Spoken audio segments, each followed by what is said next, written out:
Snap. Caleb, play fake, looking to throw, going deep, searching for DJ Moore, over the shoulder, catch, made, touchdown Bears! It's over at Soldier Field.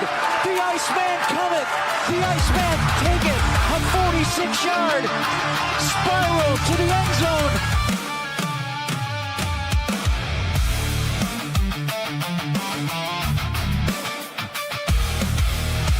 Welcome back. Feels like it's been a minute here, but guys are fired up, ready to go. So here we go. 4th and 4. Blitz. The man in motion.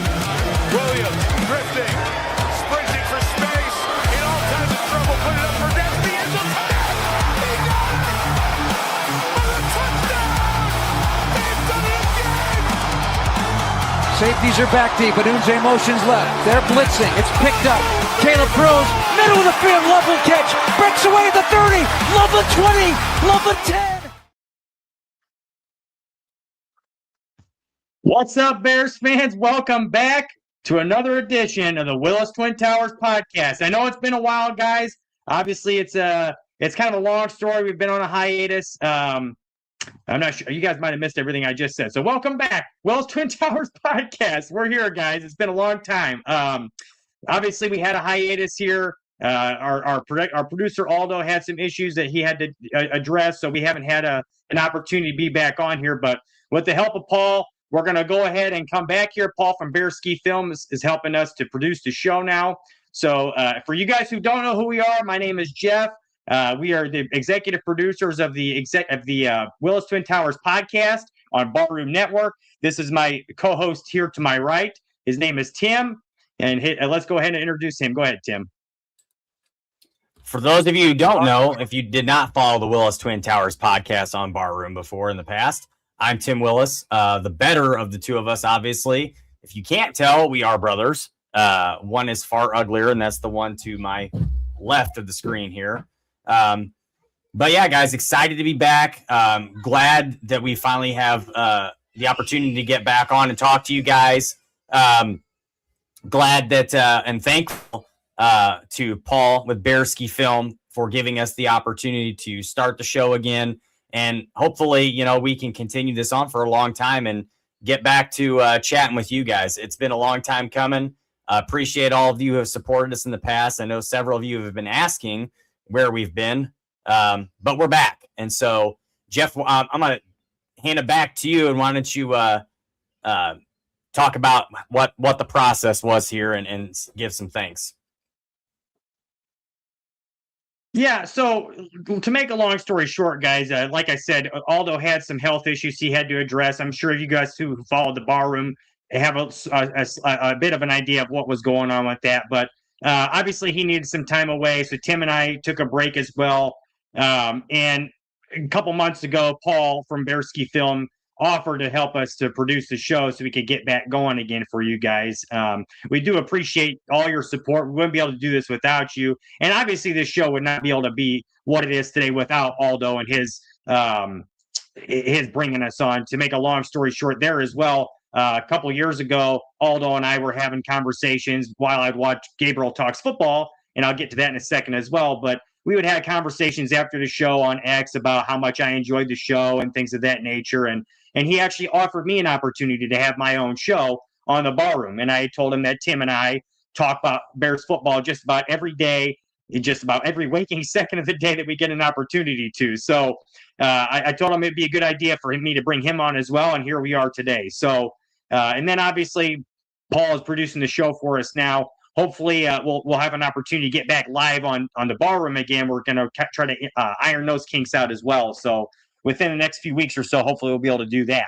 But I just want to mention also before we get going here with the Bears talk that there are some other shows here on the channels for you guys to get to go ahead and watch throughout the week here on Paul's network, Bearski Film. He and Dan, I believe his name is Dan. I'm sorry if he's not.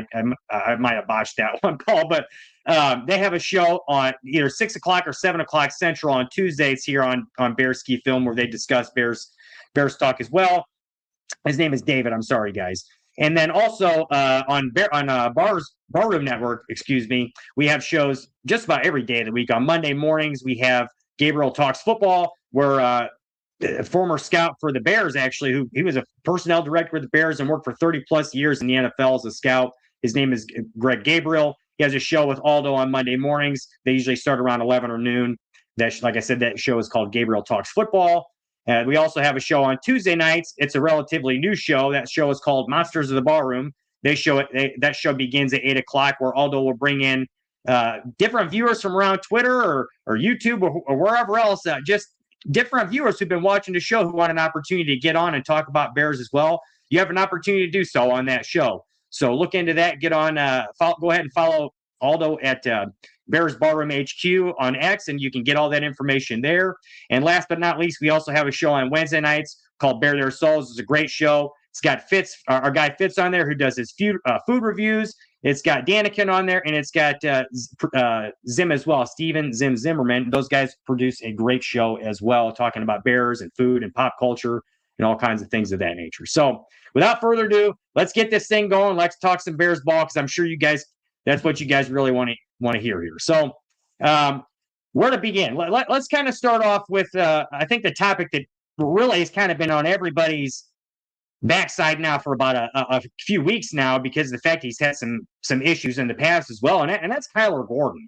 I mean, how can we not address that elephant in the room, right, Tim? Because I mean, this guy has had, for all the success he's had when he's on the field, he's such a good football player when he does play, but man, it is awfully hard for him to stay on the field. And there's just been some comments and whatnot that we'll get into here in a little bit that have been said that makes you wonder, I mean, is he really doing everything he can to get back on the field? Does he really have the football character you're looking for in a guy who can't stand the notion of not being out there with his teammates? Because like I said, there have been some things that were said by both the coach, Coach Ben Johnson, and some other people in the media and whatnot. So we'll get into that in a little bit. But Tim, is there anything that you want to get into real quick about Kyler before we start to dig into like the things that have been said in the media and whatnot? Because like I said, this guy, when he is on the field, he's a damn good player. I mean, there's no question about it. That's why the Bears paid him last year. Look, it's a tough one for me, because they've been very selective in how they bring players in to this organization. And because of that, one of those things is football character. And so it's hard to question how Kyler Gordon is reacting to this situation, or how he's taking care of himself, or how questioning his football character, because they don't bring in players with poor football character. But at the same time, the way this is coming off, especially for all of us fans, is we question that, because number one, he continuously has soft tissue injuries. And if you listen to anybody in sports medicine, if you guys watch Gabriel Talks Football, Greg talks all the time about how Rusty Jones, former trainer of the Chicago Bears, strength coach, would specifically mention how important nutrition is for soft tissue injuries, especially hydration. When players are not hydrated, go ahead. To cut you off real quick, speaking of Rusty Jones, Aldo and Greg had a show recently that Rusty was on, so you guys should check that out. It's here on the Bar Room. Go ahead, Tim. Yeah, no, and yes, and he actually, Greg asks Rusty that question. They didn't name specific players because he didn't want to get into specific players, but he did ask the question about what things contribute to these soft tissue injuries and how important is hydration and nutrition. And Rusty said it's everything, essentially. Like, it's the most important thing. And to me, my question is, if that is the case, there's two things. One, is that not an important thing right now for the Bears? Are they not pushing the hydration and the nutrition in this current regime? Or two, is he just not following that instruction?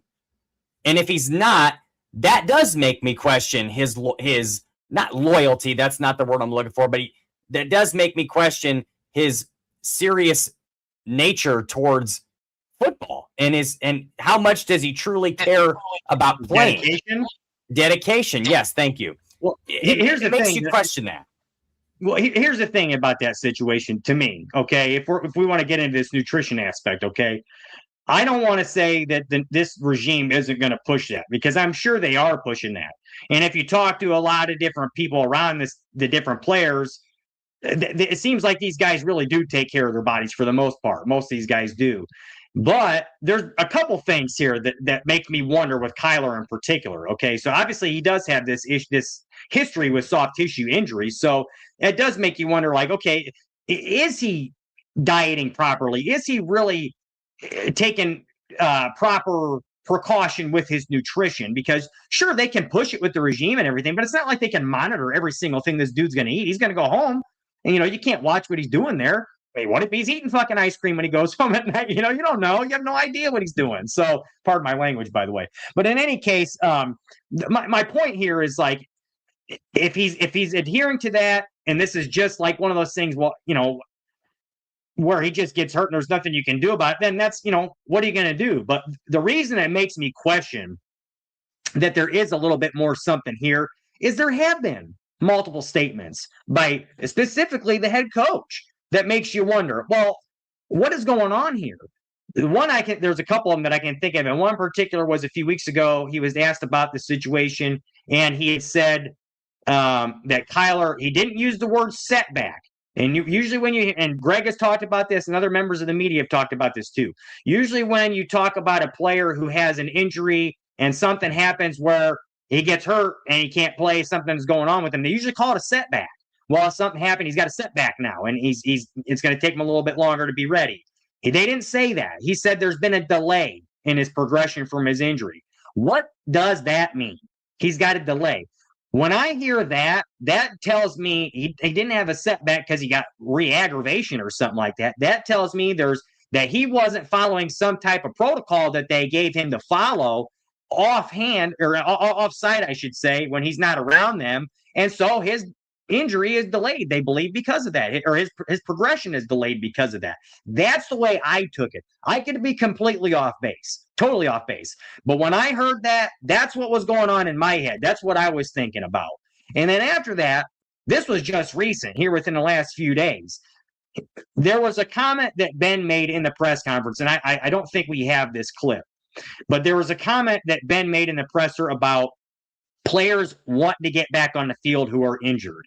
And I don't have the exact quote, but he said something along the lines of, there are some guys on this team, or I think he said almost everyone on the team wants to be back and cannot wait to get back on the football field. It kills them to not be out there, is basically what he said. And when I hear a coach say almost everyone wants to be out there and do that, that tells me he's sending a message to somebody else that's on the team. And who else could that be but Kyler Gordon? So that being said, Tim, what are your thoughts on this? Because I've let these guys know what I think, and personally, that's kind of where I'm going right now. I do think that they're trying to give this guy a kick in the ass a little bit because they feel like he's not doing what he needs to be doing. I think you're saying it right now. I think Ben Johnson is very deliberate when he speaks. Like, he doesn't beat around the bush. He's very consistent with this. And that tells me right there, when he says almost everybody, think about it. When you're having a conversation with somebody and you're talking, and let's use this example with, you're going to use the word everybody. Okay. Whenever I'm saying, yeah, everybody's working hard here, almost a little tongue in cheek, right? When you say it sometimes, and I'm sure even Ben would in this situation, but he deliberately and specifically said almost everybody. And if he didn't truly feel that way, he would have just said, yeah, everybody's ready and trying to come back. But he said almost. And to say kind of that, accentuated that the way he said it. Yes. And that's very specific and very telling to me. That tells me that there's somebody in particular, or people in particular, that he's speaking about. And the one person that they've been very mum on this entire offseason has been Kyler Gordon. They specifically went out in free agency and brought in Cam Lewis. They drafted Malik Muhammad, who it sounds like is in line or could potentially play the nickel corner They've start moved the him over season. there. Yes. They've like basically moved him over there at this point. So that tells me that they're preparing for a replacement in case. So it's a very telling sign, first of all, and I don't know. It's just frustrating, and it kind of it makes me think Ozzy Trapillo, who is 7 months removed from a patella tendon injury, is already activated. Now, does that mean he's going to play week 1? Probably not. But it means he can go back to practicing. And from what I understand, he's been practicing, maybe not full strength, full go, but he has been at practice. So that tells me we've got guys who are in way worse condition with injury that are fighting and clawing their way back. Not to mention, guys, let's look at this in this direction as well. Ozzy Trapillo is a big boy, right? Big boy. And that is an injury to the knee like that. When you're putting all that weight on that knee, that's a tough recovery for a big man. Kyler Gordon has soft tissue injuries. We're talking about an 190, max 200-pound guy who is having injuries to soft tissue constantly, especially his hamstrings, constantly. That tells me, now, for those of you who don't know, I've been a wrestling coach for a very long time. And one of the most important aspects of wrestling is physical and mental toughness, okay? We were taught when I was wrestling, the way that I was raised in the sport was there's a difference between being hurt and being injured. They're two totally significantly different things. To me, a hamstring injury, if it's not torn, if it's a strain, any soft tissue injury that's a strain is not an injury. That is something that might require a little bit of rest, get it fully healthy, and get back to work. When you're constantly going through the same issue, it makes me question your dedication, like Jeff said earlier. It makes me question that.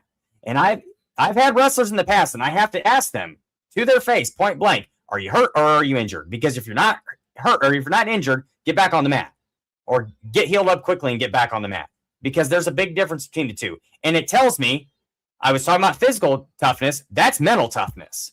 How strong are you mentally? And in the National Football League, you got to be mentally tough. You have to be, because it's physically tough sport. And if you can't handle the mental grind of the game, you're not going to be able to get through the physical grind of the game. Those two things go hand in hand.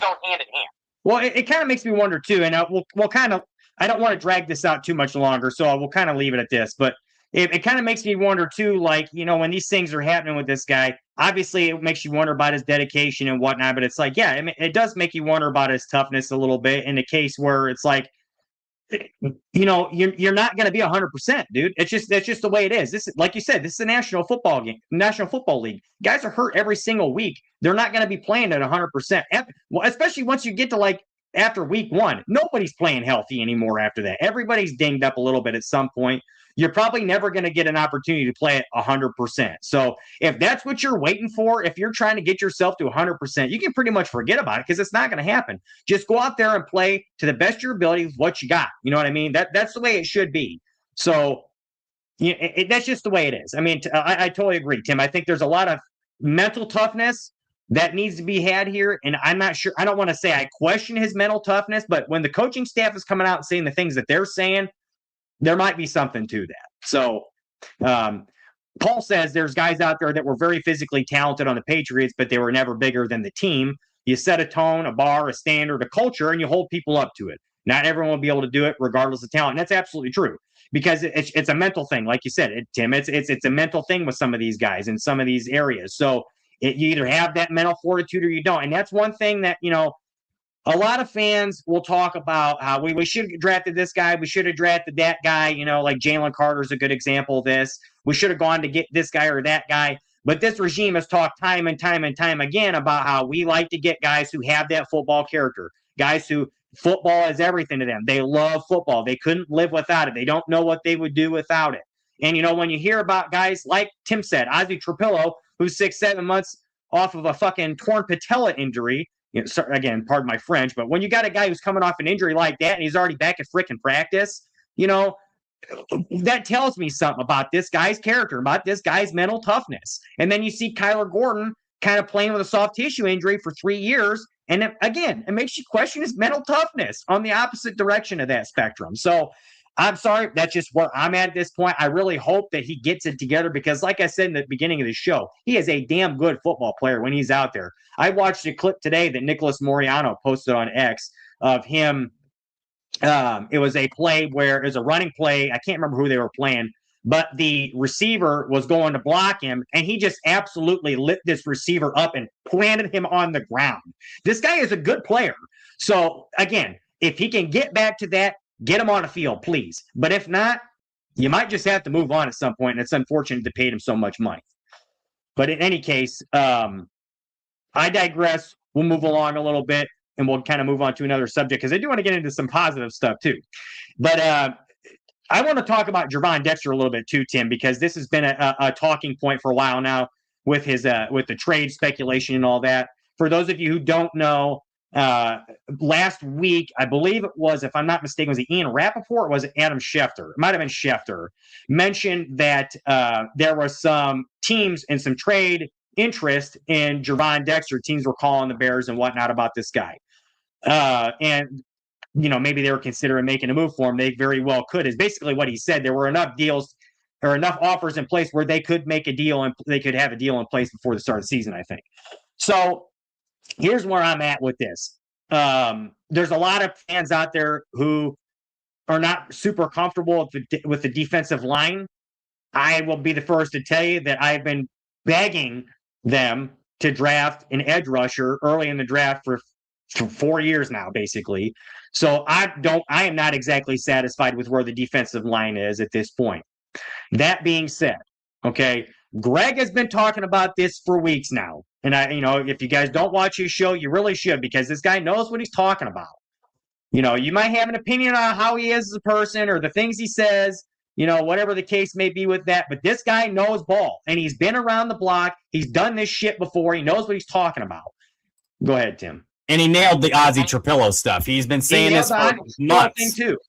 He nailed that too. And what I'm about to say is he nailed the Gervon Dexter thing too, because he's been saying for weeks now, I would not be shocked if the Bears moved on from Dexter. If he was not traded, I wouldn't be surprised if they released him.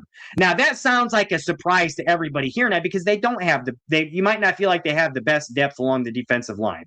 But if there's a one position on the D-line where they do have some decent depth, it's at D-tackle, because they did sign 2 free agents who are pretty decent football players who are going to be part of the rotation. Jordan Vandenberg, 6th-round pick, looks like he could be an absolute stud. And I don't want to get too far ahead of myself with that, but he's been playing some good ball, and he's even getting reps with the ones.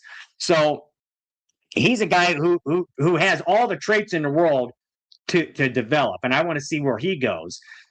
They also have Grady Jarrett, who's now healthy this season. If he's anything like what he's been in his past, that's a good thing to have. So with Dexter, if you can get something for him, I can understand the concept behind this. Now, if you're going to trade this guy for a 6th or 7th round pick, I wouldn't do that.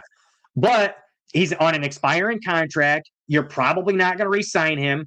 The coach that you drafted him for was Eberflus, and he was drafted to be in a different scheme. Now, mind you, he was drafted to be a 3 technique in Eberflus's scheme, and that's not even what he did in college either. They drafted him based on his traits, so they were trying to develop this guy into a player for that defense, and now he's in a totally different defense entirely. So whether or not it doesn't seem like this is the guy that they want for their defense. He doesn't play the run particularly well. He does have some pass rush juice, so I'm sure there's going to be some teams out there that have some interest in him.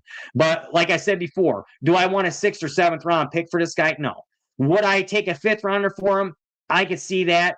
But if you get offered a 3rd or 4th round pick for this guy, I mean, shit, dude, I think that's a pretty decent deal, because you get a developmental player for that and a rotational player for that in a future draft class. So again, this is a guy that you're probably not bringing back, so I don't hate that idea. What are your by the way, there's a question here from Bearsky. He wants to know who or when is the last 6th round pick defensive tackle to be named as an all-pro player. And if I had to guess, shoot, Bearsky, that's a tough one. All-pro? 6th round, man. I don't know. That's a tough one. 6th round? I had to think about that one for a minute. But what are your thoughts, Tim, while I'm kind of stewing on that for a minute? I tend to agree with Greg. I don't really think Gervon is a fit for what Dennis Allen wants to do. The problem remains the same problem that he's had since college, and it's the get off. He struggles to get off.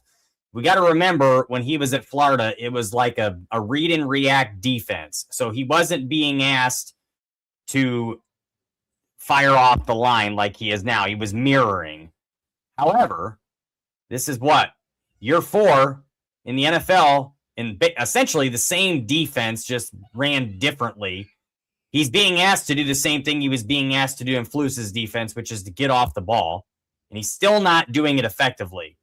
And they're still repeating the same talking points that they've been repeating for years. And that's he gets tall and he's slow off the line. Real quick, before you continue, it's kind of interesting that you mentioned that because you mentioned earlier how we have a wrestling background. Gervon Dexter has a background in basketball, which is not a big surprise to me because his biggest issue that he plays with is he stands straight up. He has no leverage because he doesn't know how to get his ass down in his stance. He doesn't know how to get down, period, to get leverage underneath him. And wrestlers know how to do that. That's why you see guys who have wrestling backgrounds who are very, very good linemen more often than not. But go ahead, Tim. And it's 100% accurate. I think that's a big part of it, is that exactly. And I'm telling you, this is what the issue is. If he can't start getting lower in his stance, he's not going to get off the ball quickly. He's not going to have the same leverage. And this is the issue. Like everybody talks about how he's got good sack numbers. What, 6.5 last year at a defensive tackle spot? That's pretty darn good for a DT. But it's not the only thing he's being asked to do.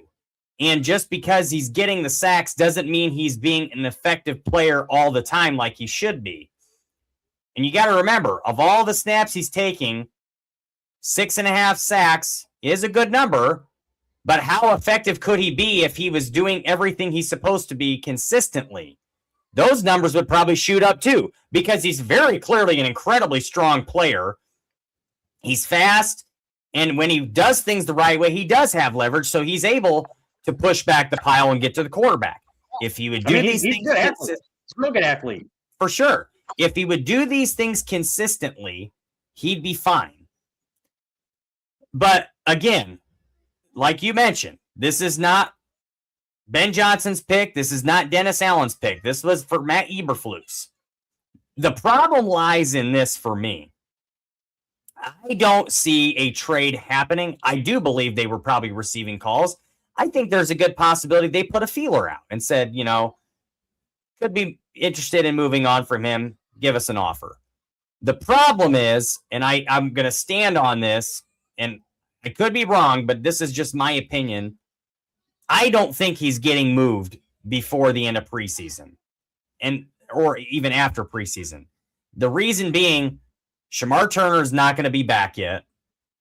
That would leave you with Grady Jarrett as your starter, which I don't know if I think Gervon is still the starter, even with Grady. I think Grady is more of a rotational piece at this point in his career. But I think if the season started today, that Dexter and Jarrett are your starters. Yeah. Who's playing what? Who's playing the one? Is to play the one and start? Is Grady going to be the one? I doubt it. Well, with Dennis Allen, you don't know what kind of front you're getting. So it's very true. Hard to say. That's very true, and that's a possibility as well. But still, I mean, at this juncture right now, you don't really have the options to move on from Dexter yet until some of these guys get back from injury. So it's hard to say. And I think what they'll probably do is they'll probably just ride it out for this year. They're not going to re-sign him. I highly doubt that. I doubt they extend him. So that tells me they're probably going to be looking in free agency or the draft next year to find somebody who fits this scheme better or can at least play with better leverage consistently. But it's hard to say. And the answer could already be on the roster right now in Jordan Vanderberg. I don't know. But yeah, I personally don't think it's going to happen. I don't think he's going to get moved unless maybe they get somebody back sooner than later or somebody else becomes available. Maybe somebody gets cut from another roster but I personally don't see him getting moved unless that happens. So I guess we'll wait and see. But Jeff, don't have my list in front of me. I think we should move on from Gervon and move on to our next point. Actually, I'll go ahead and bring up the next point because this is something that's been on my mind. At practice, what was that? Tuesday, maybe? There was an incident on the field, not an incident, but Jalen Johnson stopped the entire team, brought everybody together, and basically called everybody out, saying, this isn't good enough. We need to be better out here. And I guess they finished with one of the best practices they've had in training camp. So I bring that up for a couple of reasons. One, Jalen Johnson was a captain with Matt Eberflus. Last year, he was not. Part of that, I think, is because Matt Eberflus had 75 captains for whatever odd reason. I'm being facetious, obviously. I think there was 8, which is still insane. It's a crazy number of captains. And then last year, they had a total of 4, I believe, and Jalen was not one of them. So, Prometheus, thank you very much for the super chat. We appreciate that very much. But I will say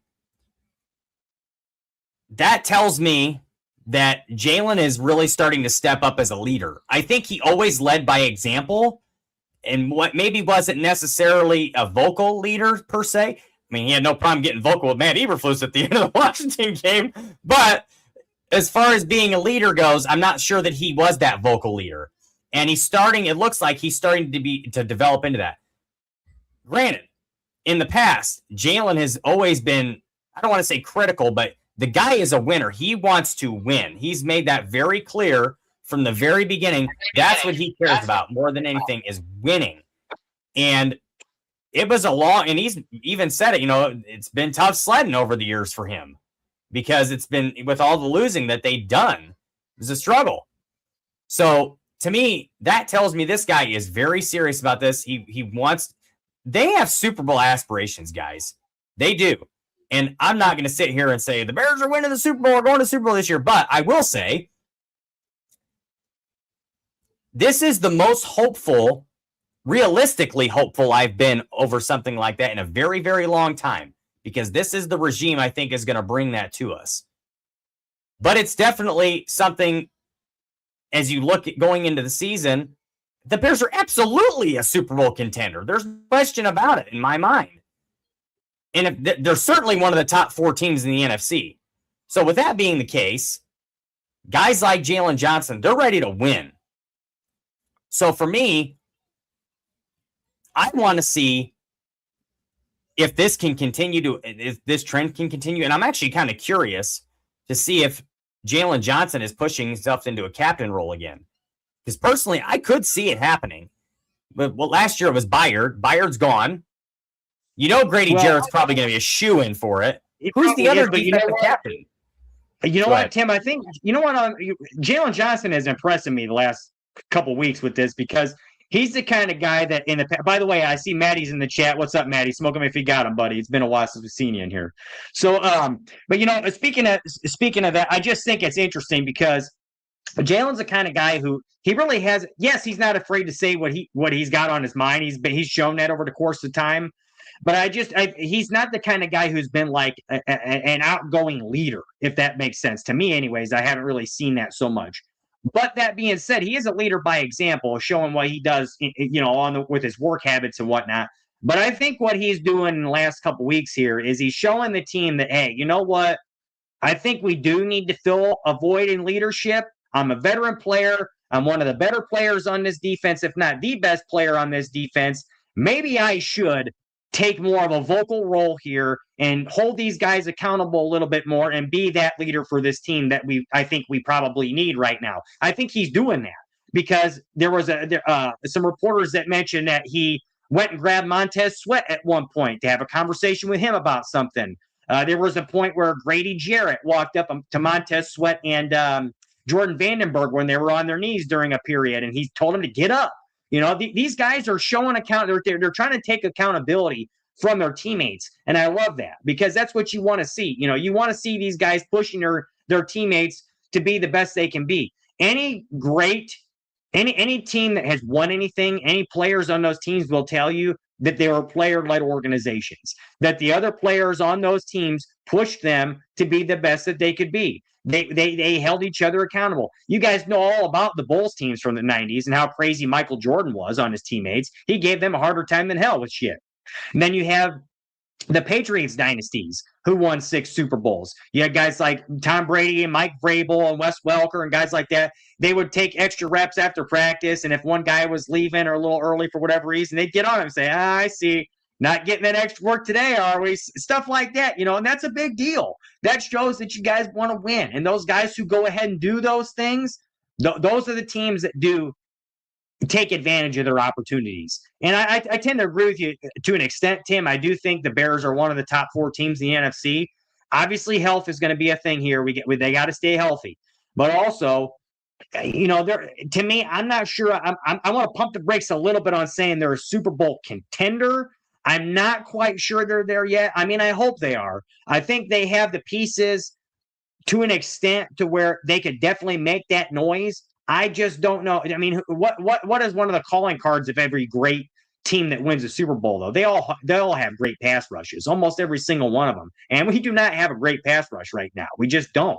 At least we haven't seen it to this point. So if we can develop that, then I'll start to have a little bit more confidence in a Super Bowl run. But I do think this team, I mean, they showed last year they can win games in the playoffs. I expect them to be a playoff team. I damn near expect them to win the division, or at least compete for it for sure.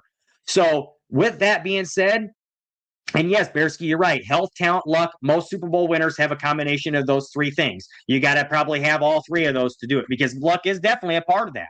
And health is obviously a part of that too. And nobody wins without talent. But there's another part of that too, and that's the mental. They got to have that mental too. And all those teams I was just talking about, those teams that win, they've got that mental. So, yes, Tim, I'm with you. Jalen Johnson, I'm at the point right now where I'm starting to think he might get that C on his jersey. I'm thinking Grady Jarrett and Jalen Johnson might be your defensive captains this year. And on offense, you're probably looking at Caleb and Joe Tooney. That's probably what you got. So, special teams, probably Cairo. You maybe get one other captain on special teams, and you get one rotating captain during game week kind of thing. That's it. That's what you're going to see. So I would not be surprised that Jalen Johnson is a captain at this point, Tim, because you're right. I think the role he's starting to take on is more of a follow me, guys. It's time we do this kind of thing. Taking more of a vocal leadership role. And I love that for Jalen Johnson. The guy's a damn good football player.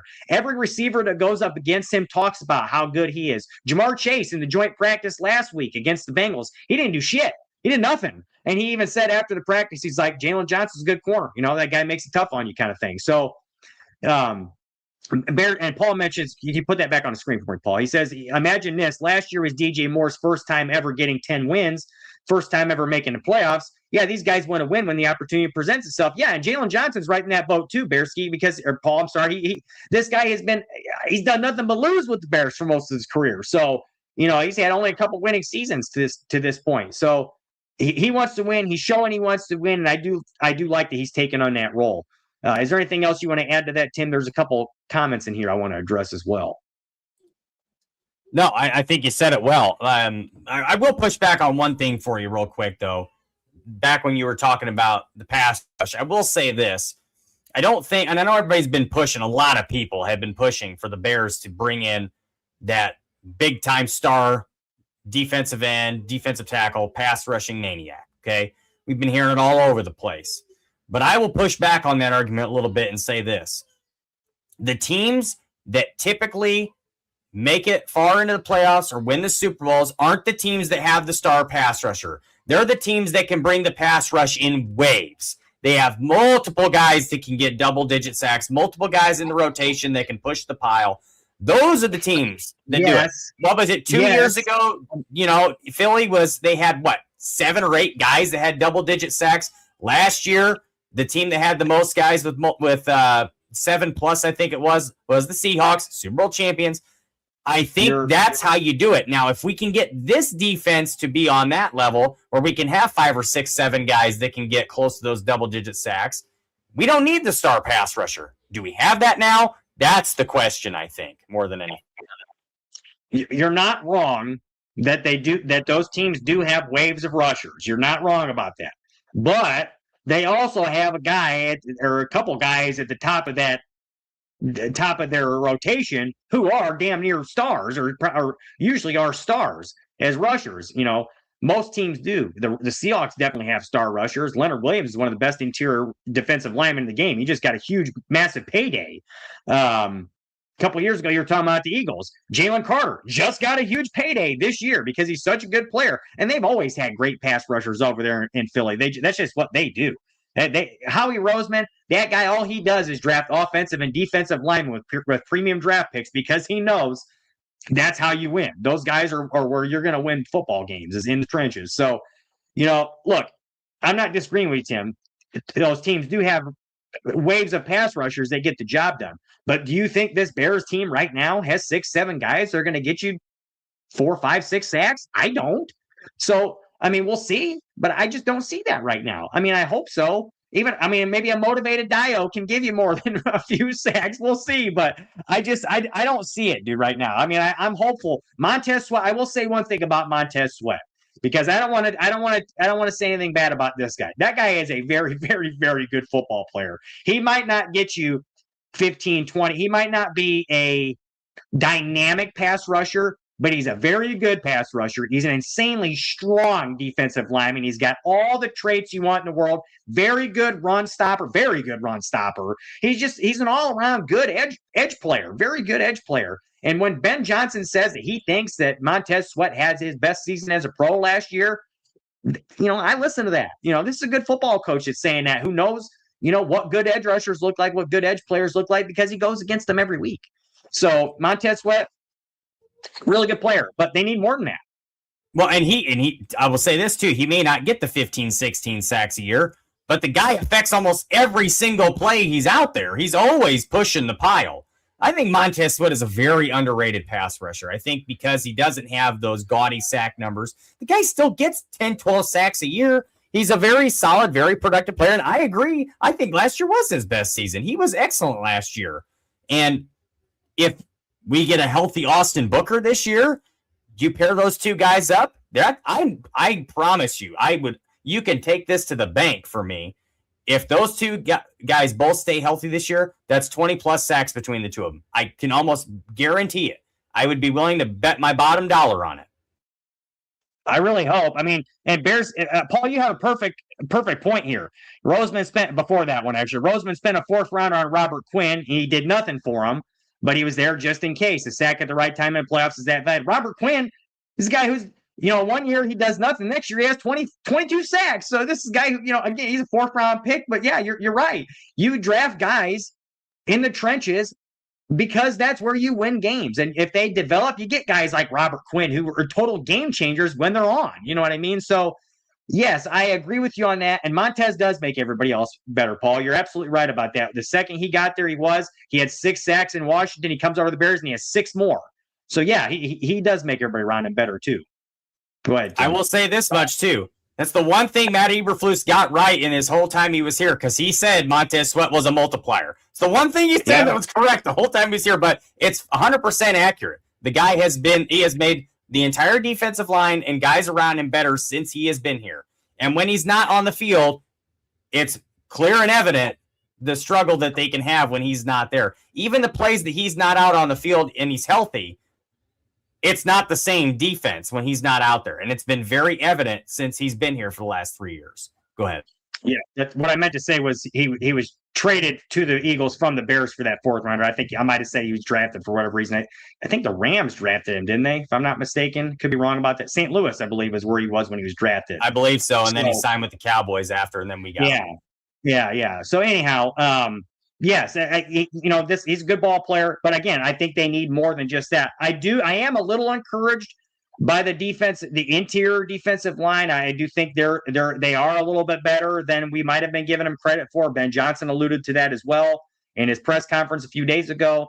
So yeah, I tend to agree with that. But in any case, there's a couple comments in here I want to address, Maddie, that you're mentioning here. We were talking about this a bit earlier. I do kind of want to bring it up. He mentions Malik Muhammad in the nickel spot. and how it looks like he's taken over that position, and that, he's better on the outside. So if Gordon can get healthy and we can get Kobe back healthy again, then we're going to be set on the back end. Well, I tend to agree with you on that, Maddie. I do think that Muhammad's a better player on the outside. Obviously, he hasn't really played much on the interior and the slot. So, obviously they believe he can do it. They obviously believe he does have that, the toughness to play that position. So I feel like if Gordon's not going to get healthy, you got to do what you got to do. Put the guy there to make the plays.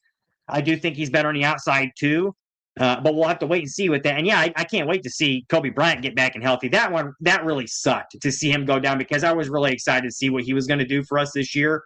That guy's a damn good football player. He's very good in Seattle. He's a ball hog. He plays with the kind of tenacity you want to see. The guy he loves ball. You can tell by the way he plays, and he plays so hard. Plays so hard for a safety, and that's exactly what you want to see, for a leader of your defense. If he had stayed healthy, if he had not gotten hurt, he would be a captain, in my personal opinion. I don't think there's any question about it. But because of the fact he got hurt, he probably is not going to be to start this season. So, yes, I want to see him get back. That's a great point, Maddie. These guys, I think they want to see what they have at these guys at their more natural positions if they can get them there. But again, this is what happens in the NFL. You're going to get injuries. You're going to have issues like this. You got to play guys where you can play them, where you got to play them, and hope for the best. And again, Muhammad is one of those guys. You don't draft a guy like Muhammad if he can only play on the outside and you only think he can play on the outside. They thought he had some versatility when they drafted him, so they moved him over to the nickel out of necessity, and hopefully he plays it well enough to where he's not a total liability. And I think he seems like a tough kid. He seems like a smart kid, and I think he's going to be all right. I really do. But I agree with you, Maddie. I want to see Kyler get back and healthy because, as I mentioned at the top of the show, this guy's a damn good football player when he does play. I mean, I've seen him lay out a receiver. I mean, we were just watching a clip of it. I was watching a clip of it on Twitter earlier where he just lays out a wide receiver trying to block him. So, I mean, it's one of those things where it's unfortunate. It is what it is. But, we got to do what we got to do, and let's just hope he plays the ability level that we need him to play at. So I want to get into that really quick, Jeff. I want to talk about Kobe Bryant for a second, because I know we're probably a little late to the party because this was a couple of weeks ago, and I'm sure the talking points have been covered very extensively. Go ahead real quick. Before you start, I just want to mention, everybody, if you guys have any questions real quick, we're getting low on time here. So if you want us to answer anything for you in the chat, please feel free to go ahead and load those in there now, and we'll try to get them answered for you. Go ahead, Tim. Yeah, I wanted to get into that for a second because we haven't discussed the Kobe Bryant situation. And so the reason I want to bring it up is because I have some question marks myself. I'm not sure if they've already named a starter replacement for him at this point. I'm assuming, this is my guess, and I don't know if this is the case or not, but I would think Cam Lewis is probably the guy that steps in there for now. It's the guy they brought in from Buffalo who's got extensive experience as a starter at safety and at nickel in the NFL. So I would say there's a good possibility he's probably the one that they're going to put there because of the experience. I don't think they would. They could go to Elijah Hicks. I just don't think that's the route they want to go. That's why they brought Cam Lewis in. I mean, Lewis has been there. That's who they've had Lewis and Thiemann next to each other since Kobe went down. So that's likely what you're looking at. Correct. That's my thought too. But I want to bring that up because it's very frustrating as a fan, when you and there's a lot of talking points about this because of the Kevin Byard thing. A lot of people are very upset that the Bears did not bring Byard back. And then, of course, the same detractors for that, as soon as Kobe Bryant goes down, it's, I see, they should have kept Kevin Byard. This is the guy that you put the money into, that you bring here, and he's not even going to play now. It is frustrating. It's disappointing. But there's a couple of things behind this. Kevin Byard, number one, is on the wrong side of 30. He's 32, 33 years old going into this season. That's, his prime is over. Now, did he have a great year last year? Absolutely he did. But he can't play in man coverage. Greg has been talking about this. Bingo. And this is the thing. Before you continue, this is the main thing that I want to make sure we hammer home here. Dennis Allen wants to play man coverage. He is going to do his best to play man coverage. And if you have a safety who can't cover in man, you can't play man coverage. So, and we saw last year, for anybody who's watching Bears games, Kevin Byard could not cover in man. He made a lot of great plays in zone, a lot of instinctual plays to get the ball in his hands, but he can't cover in man. So at the end of the day, you got to have a guy with some more speed. And in my opinion, honestly, I'd rather have a much younger Kobe Bryant who can haul ass than an older Kevin Byard who, yeah, he's got great instincts, but how long are you going to be able to get that kind of production out of him? Go ahead, Tim. Well, I was just going to say that. I mean, did he have a lot of success? That's a very generalized term because, yes, he had a lot of success in finding the football and being great at being in the right place at the right time and intercepting the football. But like you said, in man coverage, pretty abysmal. And that's not a game where he doesn't have the speed. He doesn't have, and it's not just at the safety position. If you guys remember, at linebacker, same thing. What did they say in the offseason? They got to get faster at linebacker. And what they do? They went and got probably the fastest linebacker in the NFL. Defensive line, too. They wanted to get faster on the D line. Their D tackles run like 4.9. Yes. Gallimore and Kentavious Street both run like a 4.9 40. These guys are big boys. Ass. They're big boys, and they can run like that. And that's exactly the thing. They wanted to improve in their speed, and they did. They went and signed players that definitely speed up in those positions, and because they can play man coverage. This is not rocket science. They're telling you what they're doing. So for people who are upset about the Byard thing, I get it. I liked Kevin Byard too, but he's not a fit for what Dennis Allen wants to do. And if you can't guys, that's why they brought Dennis Allen here. They didn't bring the coach in to mold his scheme to the Bears defense. They brought in Dennis Allen to bring his scheme to the defense. And real quick, also, Ryan Poles even said a couple months ago, one of his pressers, like when we first hired Ben and he first brought in Dennis Allen, and they told us what they were looking for as far as prototypes for their different positions, I knew we weren't going to get it done in a year. I knew it was going to take us at least 2 years to get the personnel that they're looking for. And defensively, they just hadn't gotten it yet. They're still probably not quite there. But go ahead. No, and I think that was evident. But again, what was the focus in the offseason this year? It was very clearly to improve the defense, and especially with speed. That's where they focused hard. Right away in free agency, like the first several moves they made were all positions of guys who had speed, who could do what Dennis Allen wants to do. So, again, here's the other part of that. Not only did he want more speed at the safety position, Dennis Allen likes to disguise his safety play. He doesn't like to show if the guy is playing in the box or if he's playing back.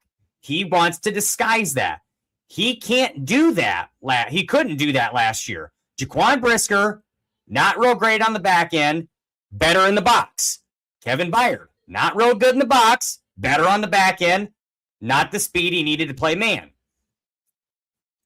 Byard can play in the box a little bit. He's just not much, like I said, not much in man coverage. That's what I'm getting at. Well, and that's true, but and that's what I'm getting at too. That could he play in the box a little bit? Yes, but not to the degree and the level that they need him to. And that's the issue. Now they have two safeties who they can interchange, Dylan Thieneman and Kobe Bryant. That's the disappointing factor in this to me, is that the number one signing in the offseason that you made in free agency of Kobe Bryant is going to be out for an extended period of time. But you know what, guys? That's football. These things happen. It's the next man up mentality. I don't think the Bears went into the offseason, signed Kevin Byard and said, we're done. There's nothing else we need to do with the safety position. They've got depth there. They have a plan in place. They've got guys who can step in. They'll figure it out. Okay? Is it frustrating? Of course it is. Is it disappointing? Of course it is. Is it going to be the difference in the Bears winning football games? Unlikely. You follow? It's 22 men on the field at all times, 11 from each side of the ball for the Bears. One man out of that 11 is not going to necessarily make or break games. Does he make a difference and an impact? Of course he does. That's why they brought him here. But if they can't win football games because of one player, that's not an excuse. And I don't believe that for a minute. So we'll see what happens. Give it time. He's going to be back at some point this year, hopefully before the playoffs, because I'd like for him to get a ramp-up period before the playoffs. Obviously, you don't want to throw him in there in a playoff game without any game experience up to that point. But we're just going to have to wait and see. And again, this is part of the reason that they brought in Cam Lewis, somebody that they know that can do this, and they wanted more depth. They wanted guys who can do what they want him to do. He's a little undersized. Right. He's a little undersized, but again, he's a guy that can do multiple things. He can play that nickel. He can play the safety. He can do those different things, and he can fit him in a pinch, and he's got more speed. They're going to be just fine. But hopefully this isn't a continuing trend with these injuries, because then we could be in a little more trouble. And Paul said it earlier.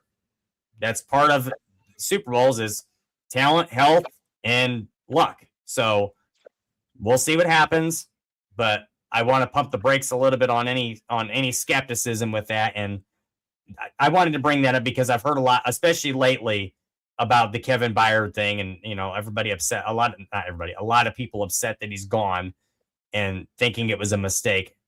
Well, I guess we'll find out, but I would say that it's not going to be a mistake because he wasn't a fit for what they wanted to do. So go ahead, Jeff, with your next point. I'm sorry. Well, we're kind of running out of time.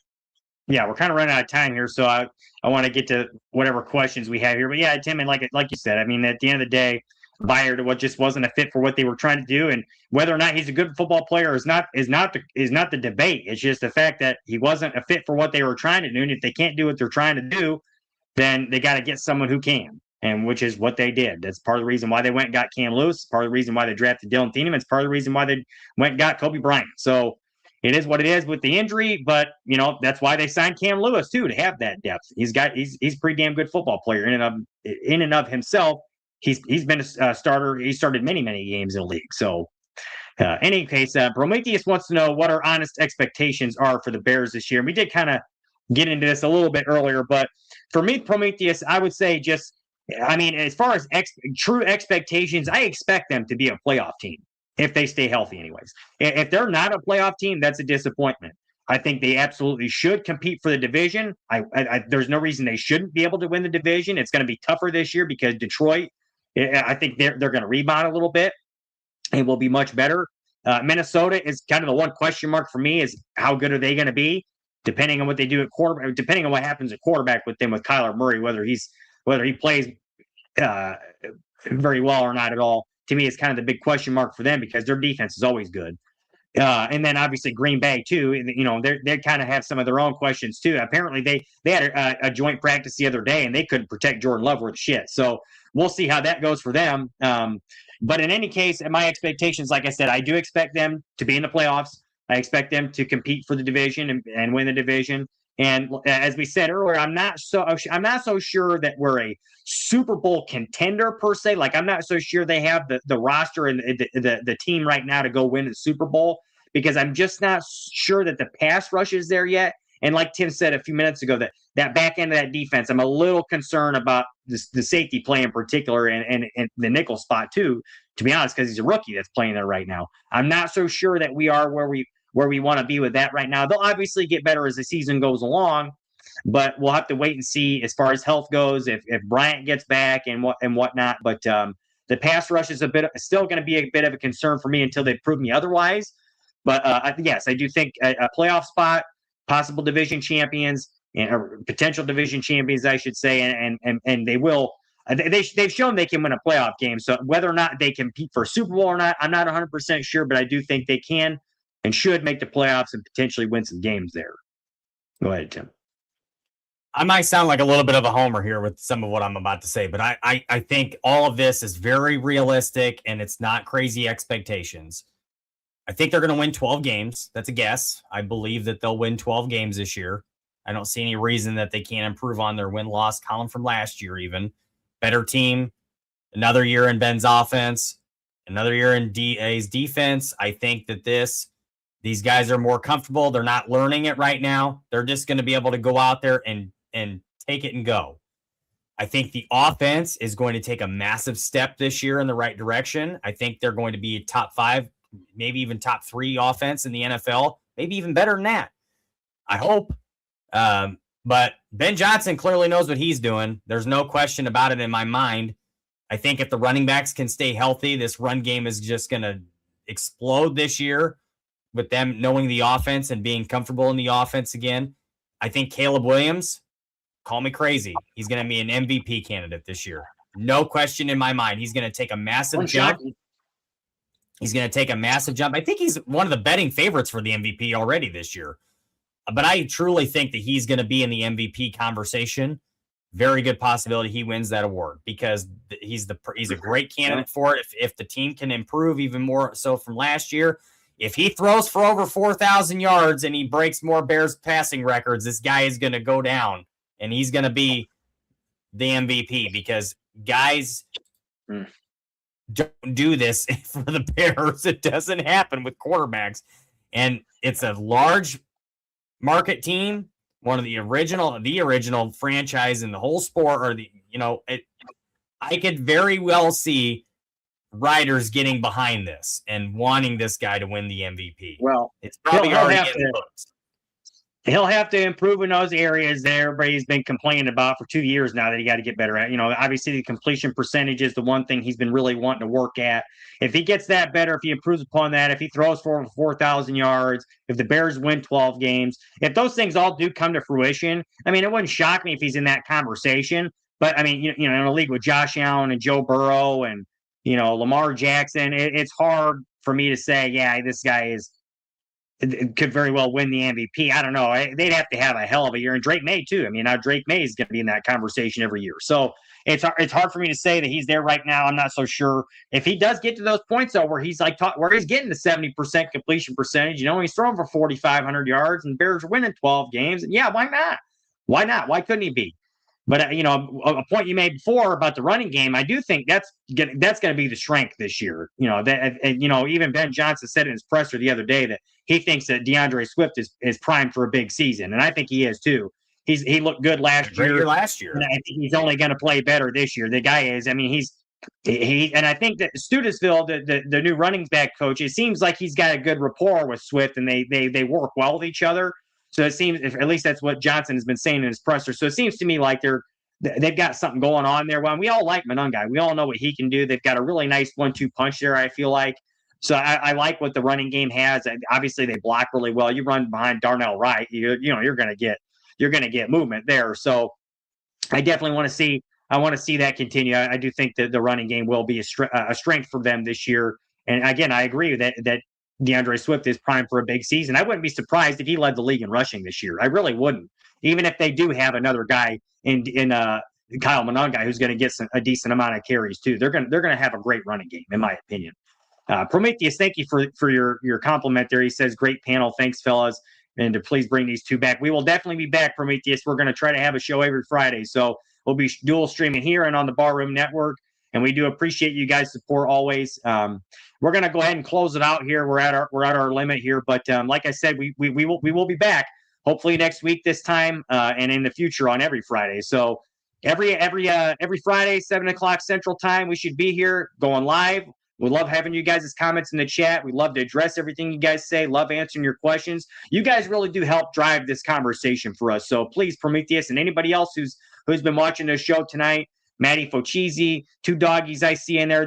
We've had several listeners in here tonight. So if you guys want to come back and ask questions and leave comments in the future, we love to address that stuff. It helps our show. It really does. So, but without staying along too long, as I mentioned, Tim, you got anything you want to say here before we get out?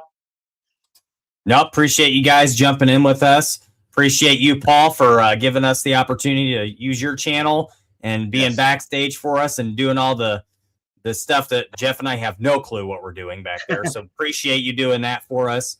Appreciate you guys coming in, supporting the show.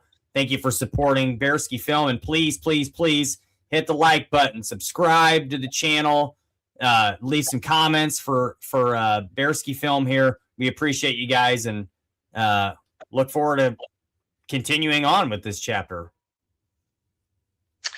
Appreciate it, guys. Like I said, we'll be back next week, 7:00 Central Time. Hopefully you guys will all be able to join us again. But other than that, guys, we appreciate you being here as always. And until next week, bear down. The Bears. Snap. Caleb, play fake, looking to throw, going deep, searching for DJ Moore, over the shoulder, catch, made, touchdown Bears! It's over at Soldier Field. The Iceman cometh, the Iceman taketh a 46-yard spiral to the end zone.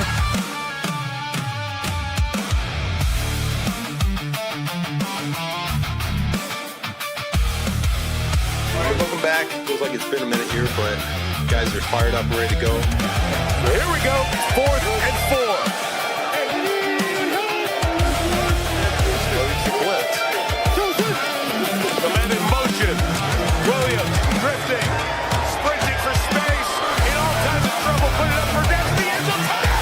He got it! For the touchdown! They've done it again!